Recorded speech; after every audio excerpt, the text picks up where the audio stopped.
Qui s'est occupé de ça? Mes chers frères, depuis que, par la grâce de Dieu... Mais par contre, quand je clique sur le lien, ça marche pas. Mon compte Twitter.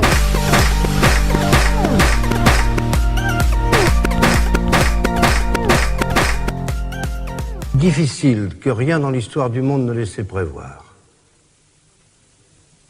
Une de ces questions qui est de première importance n'a jamais reçu de réponse claire et complète.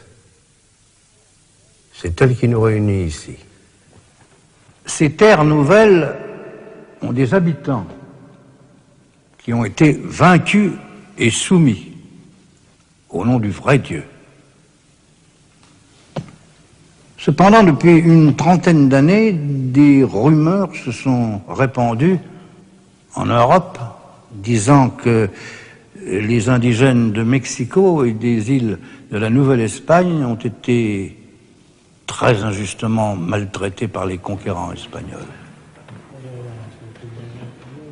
Ces rumeurs que les ennemis de l'Espagne, la Hollande, l'Angleterre, la France, peuvent avoir exagéré, sont parvenus à sa sainteté le pape,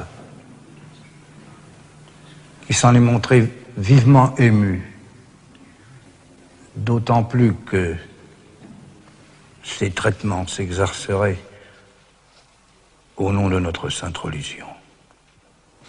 À plusieurs reprises, le Saint-Père a manifesté sa compassion pour les populations des terres nouvelles, mais ses instructions, à ce qui semble, n'ont pas toujours été respectées, pas plus d'ailleurs que les lois et les règlements de la couronne.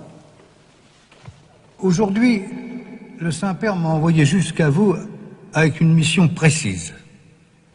Décider si ces indigènes sont des êtres humains achevés et véritables, des créatures de Dieu, nos frères dans la descendance d'Adam, ou si, au contraire, comme on l'a soutenu, ils sont des êtres d'une catégorie distincte, voire même les sujets de l'empire du diable.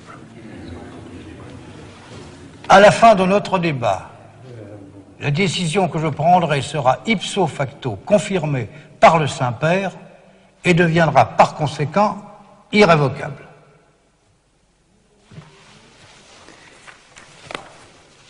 Nous avons réuni ici, à Valladolid, dans ce couvent où frère Gregorio a eu la bonté de nous accueillir, quelques témoins et participants, et tout d'abord le très illustre frère Bartolomé de las Casas, qui connaît bien les terres nouvelles et qui plusieurs fois prit la défense de ces indigènes.